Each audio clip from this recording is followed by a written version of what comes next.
a young boy walked through the ruins of a vast city with a stern expression. In his surroundings, there were buildings in partial ruins. Fragments of the buildings were scattered all around and not a single soul was in sight. The sound of the boy's footsteps and the rocks that were crunched under his feet echoed throughout the ruins. Clothes tarnished with filth and a lone gun were the only things the boy held. For the boy, this was all he had. However, in a place like this, he was unbelievably ill-equipped. After all, this was the place known as the ruins of the old world. In the ruins, there are autonomous weapons that mindlessly attack their target due to a malfunction. They were machines that were once designed for security, obeying a criteria set by their creators, abandoned with only in order to kill their targets. These autonomous weapons continue to follow their only order. The autonomous weapons are descendants of biological weapons. Evolved to survive the harsh conditions,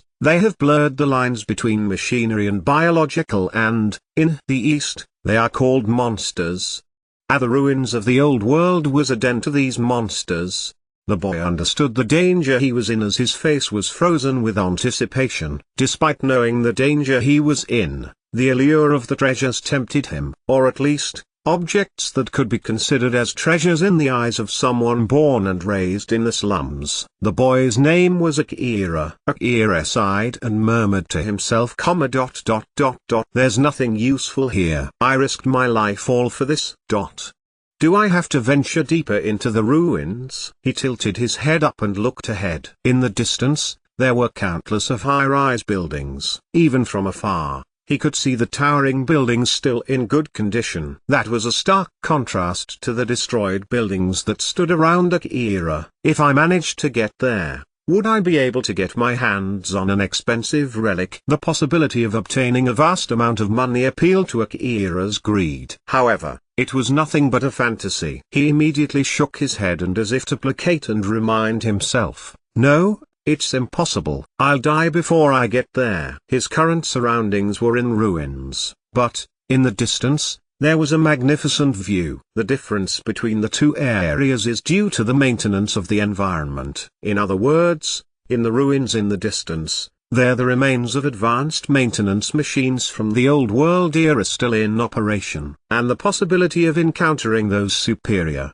functional security machines were incredibly high. It was impossible for a child like Akira to even survive in an area highly guarded by those machines. It's hard for me to even be here. I should stop and not go any further. Akira ignored his greed and continued to search around the area he was in. The area he was in was the outer area of a place called Kuzuzuhara Street Ruins. It was the closest ruins from Kigami City, the place where Akira lives, and the largest ruins within the city's finance area. The monsters lurking around these ruins were medium weak, and Akira was exploring in a medium safe area. Medium weak is the classification that declares a person who is well prepared could handle the monster. Additionally, medium safe area means there is a higher chance of surviving compared to the ruins in the distance. That being said, it does not mean Akira could let down his guard. Akira was vulnerable due to the lack of proper equipment, as he was just one step away from death, either from the fangs of those mutated creatures or a bullet from those machines. On top of that, the gun he held lacked the power to defeat the monsters. In order to take them down, Akira would have to engage in close combat and shoot at close range. In other words, Akira had no chances of surviving a fight. If he were to fight,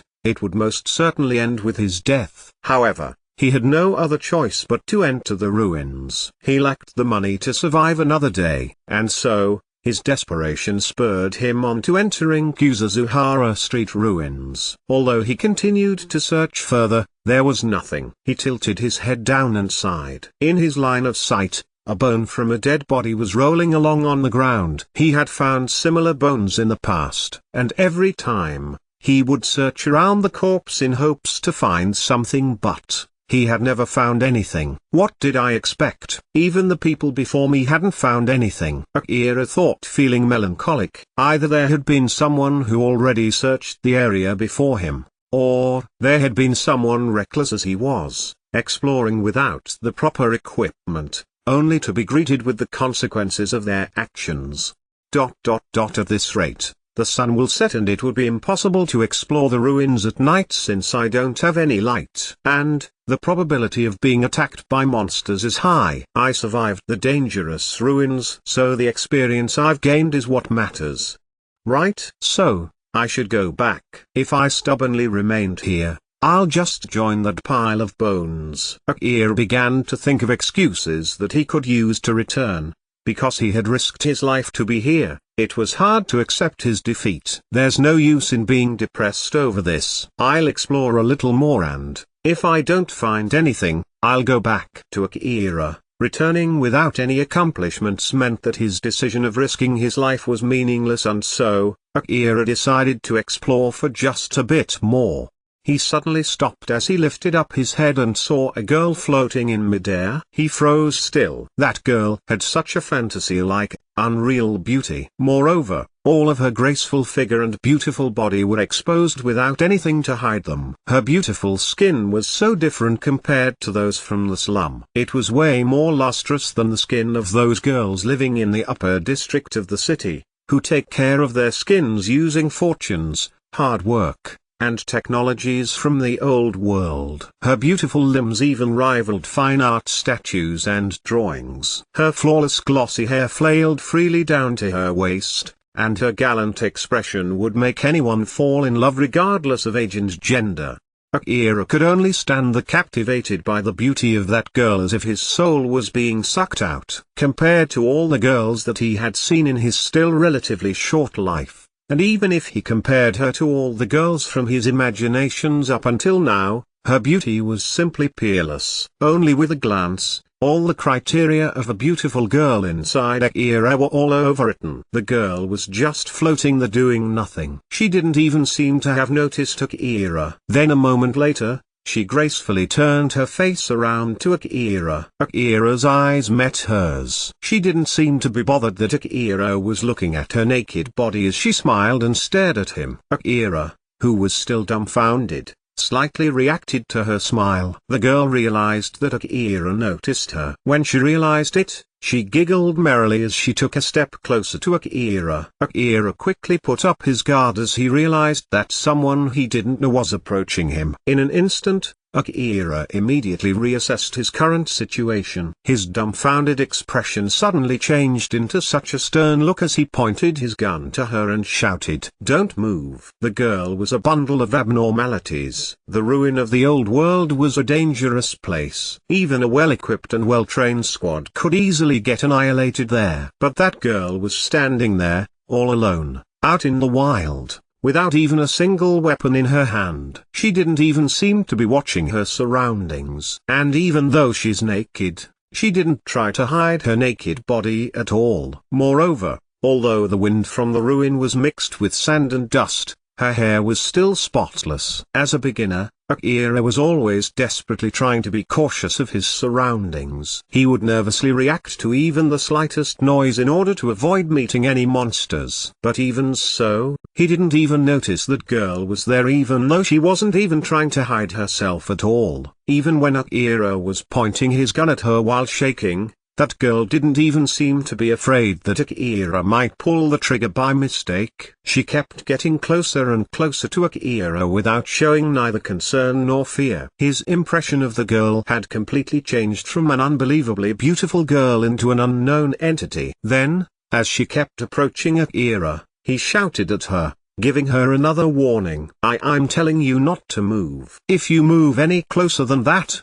I'll shoot. I'm being serious here. Normally, Akira would have shot at her without giving her any warning. But since she was unarmed and showing no hostility, Akira was so confused from this absurd situation, so much that his finger was frozen in place.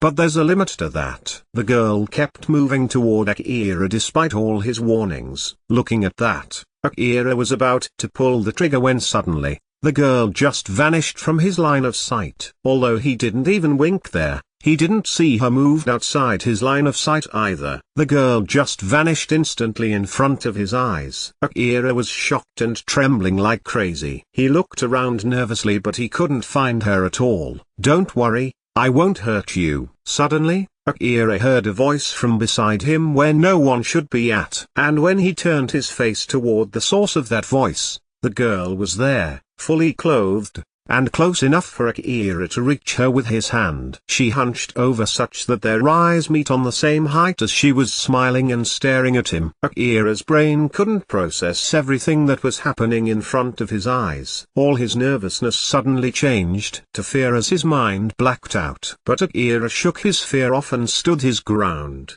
He was able to regain his composure. Those who lose their composure will die. That is one thing that he learned by living in the slum. He immediately rose up his gun and pointed it to that girl again, and then he extended his arm with his gun on his hand as he tried to prod the girl with his gun's muzzle.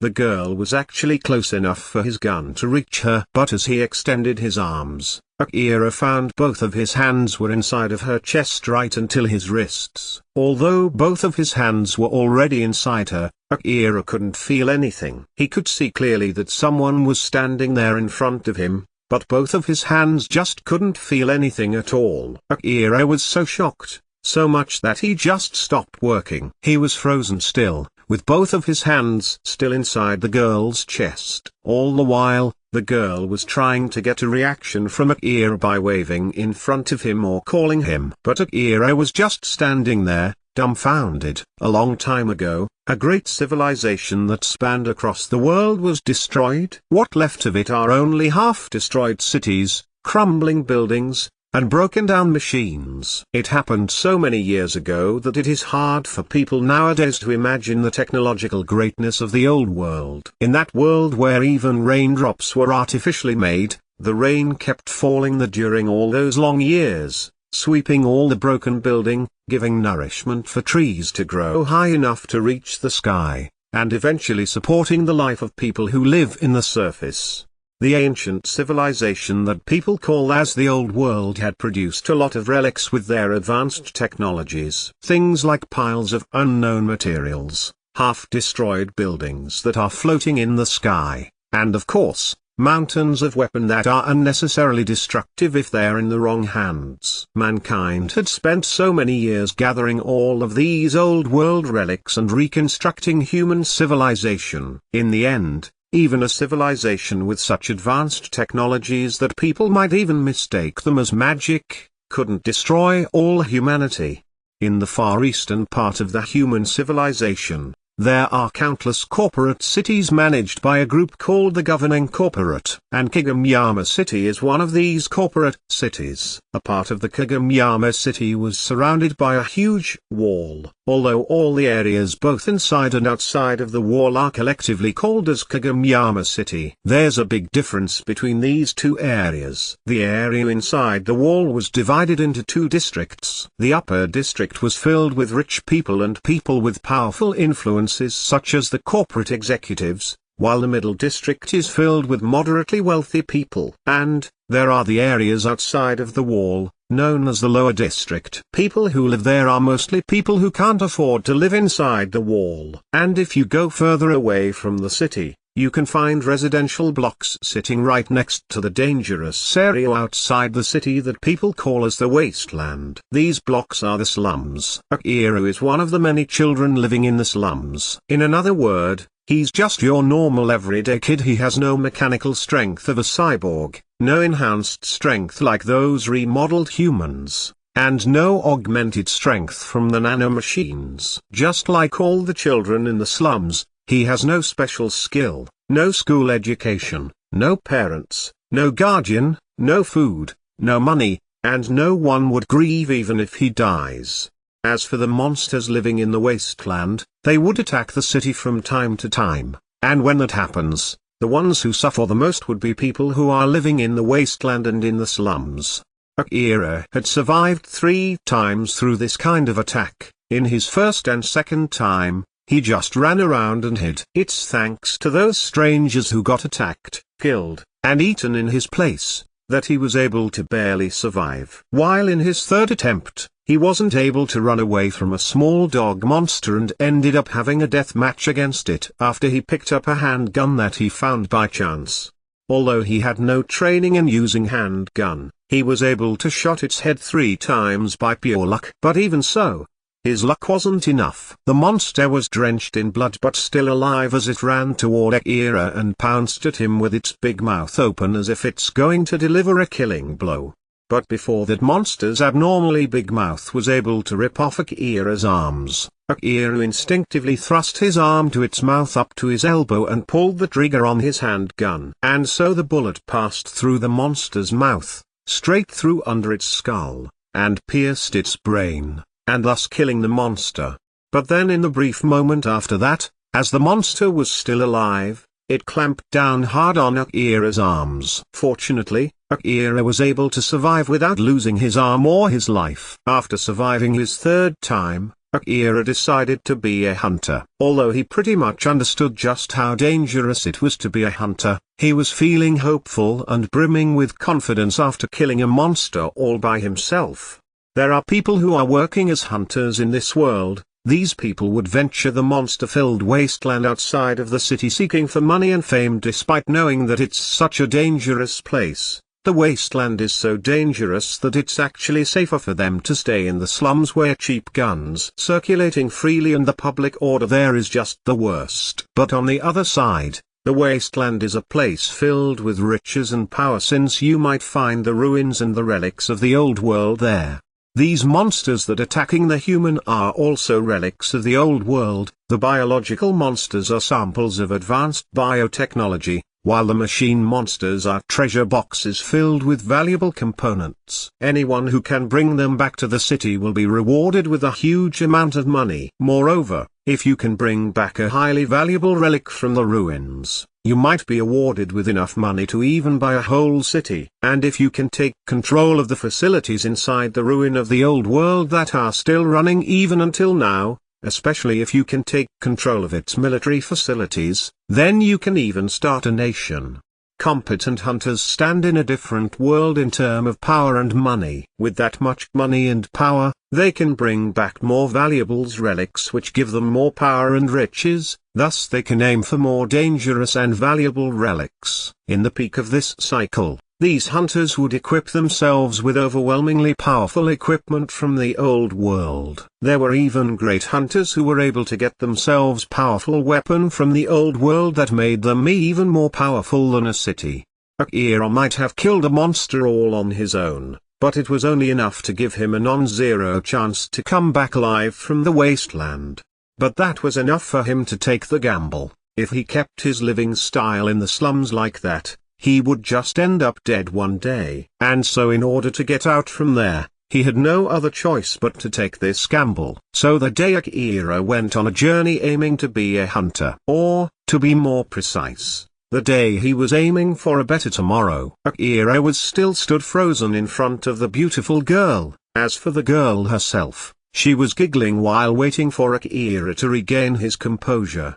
It had been quite a while since then and Akira was still frozen there as he couldn't process the situation that he was in. But even so, nothing bad has happened to him, so he was slowly able to regain his composure. And once he has calmed down to a certain extent, his focus changed from the empty space and back to the girl's face. The girl who noticed that just smiled back to Akira. "Are you okay? Can you see me? Can you hear my voice? Where am I? Who are you?" Akira, who had calmed himself down, had regained his composure enough to answer those questions, so he answering her questions while looking at her with suspicion.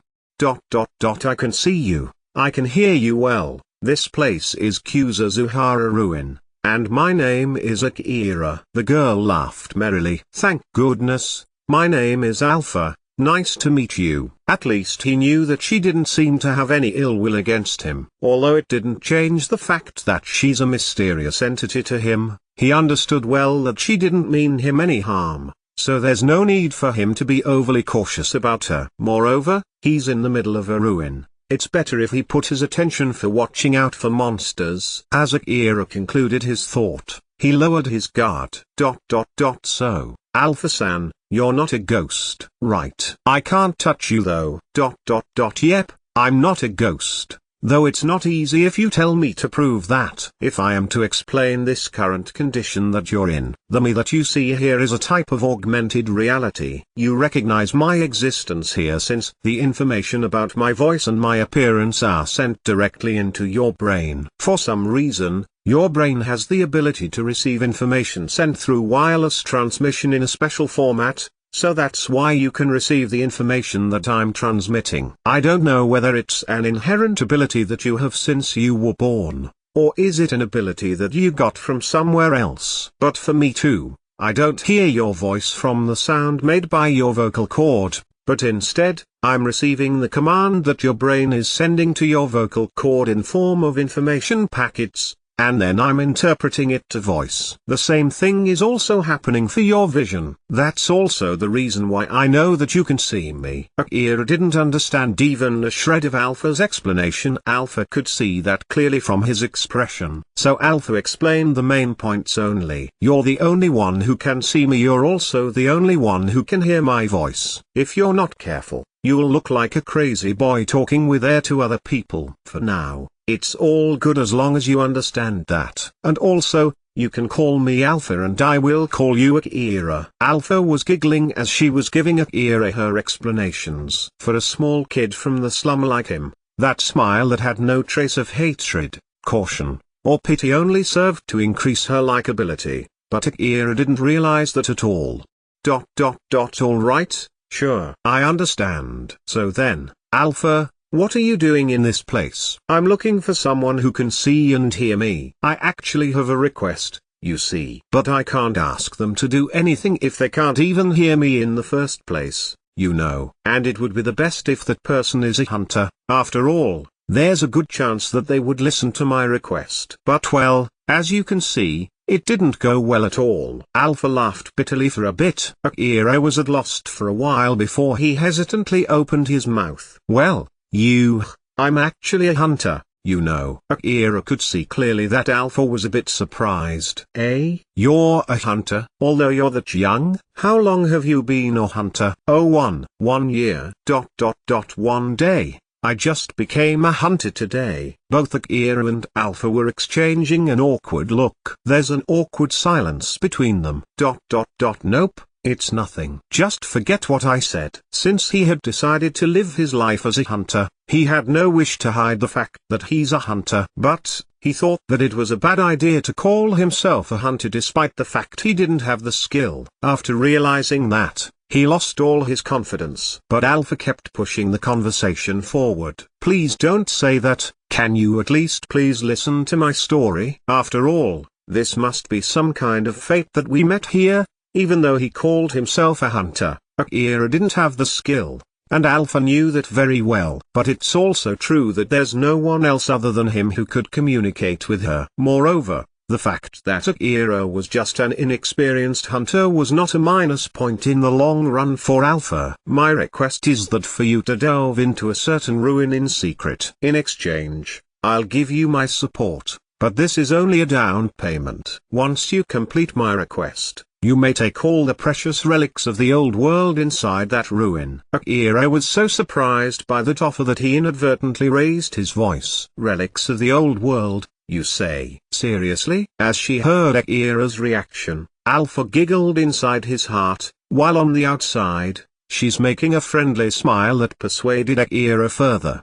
Of course, or more like, to be honest, you've used all your life worth of luck to get this offer, so if you don't accept it, it'll be bad for you, you know. After all, you've already run out of luck, so you won't be able to survive for long without my support. The cynical side inside Akira was screaming at him that Alpha was trying to trick him. But to Akira, Alpha didn't look like trying to trick him at all. First of all, there's nothing that she can get from tricking a little kid like me. Right? She should have known that since I don't have any money at all with me. Or is it that she's just playing a prank on me? Moreover, even if she's being serious about her offer, is it really okay to accept a request from an unknown entity like her? After hesitating there, Akira realized what he should have realized right from the start and tried to rethink his current situation. It's exactly because she's an unknown entity who strangely enough would come to him with a request, so there must be some kind of secret or a particular situation behind it. But normally, no one would offer a request to a kid like him. That's why he knew that he should grab this opportunity. And so Akira hardened his resolve and said to Alpha, "I understand. I still don't know how far I should go for your request, but I'll accept that request." Akira resolved himself so much that he himself was surprised by it, which was his first time as a hunter accepting a request. Alpha looked so happy hearing that. "That will conclude our contact then. Now, I'll immediately start giving you my support as my down payment to you." And so, Alpha, who was always giggling during their conversation, suddenly changed into a serious mood. "If you don't want to die,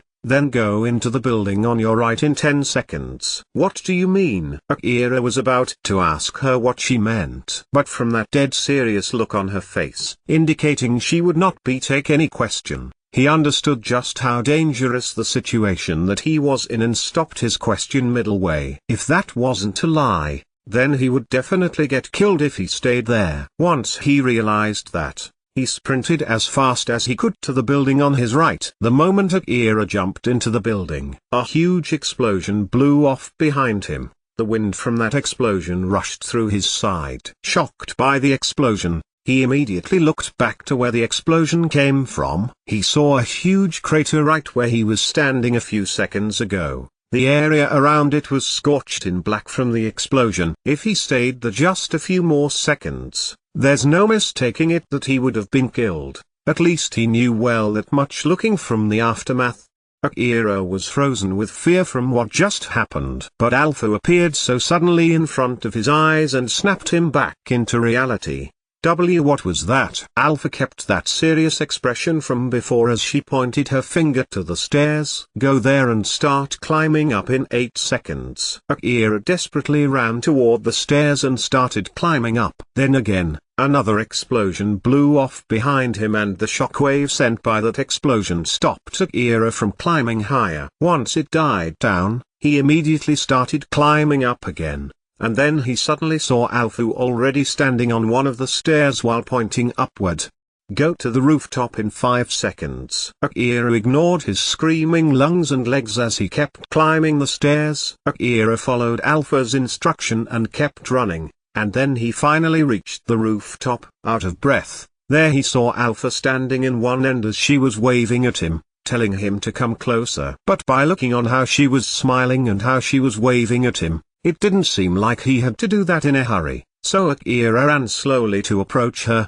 Alpha then pointed her finger below. Akira was baffled, though she's telling him to jump down, but then Alpha said while smiling, "Be carefully looking down below. Make sure to do it slowly and quietly, okay?" Akira slowly and carefully peeked down as ordered by Alpha. His face immediately turned pale. What he saw down there were monsters who attacked him just now. They roaming around as if they're looking for something.